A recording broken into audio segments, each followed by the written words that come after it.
நாடாளுமன்றத்தில் பிரதமர் உரை நிகழ்த்தியிருக்கிறாரு, பல்வேறு கருத்துக்களை தெரிவிச்சிருக்கிறாரு. அது தொடர்பாக அந்த நிகழ்வெல்லாம் நீங்க பார்த்தீங்களா?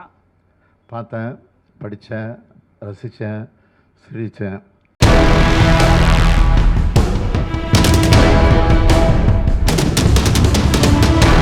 முதலமைச்சர் இன்று வெளிநாட்டு சுற்றுப்பயணம் முடிந்து இன்று காலை திரும்பி இருந்த பொழுது பேட்டி அளித்தப்ப என்ன சொன்னாருன்னா, பிரதமர் மோடியினுடைய உரையை பார்த்தேன், சிரித்தேன் ஒரு கமெண்ட் பண்ணியிருக்காரு. அப்போ முதலமைச்சருக்கு ஹிந்தி தெரியுமாண்ணே?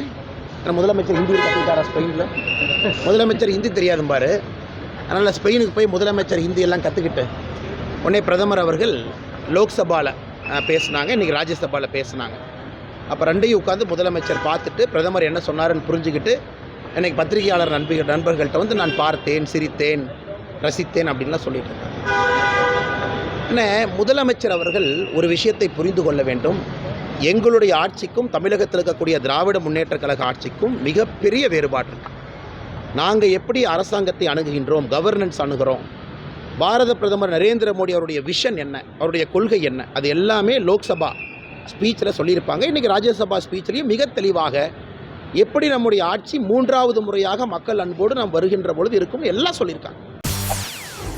செய்திகளை உடனுக்குடன் தெரிந்து கொள்ள உடனே சப்ஸ்கிரைப் பண்ணுங்க.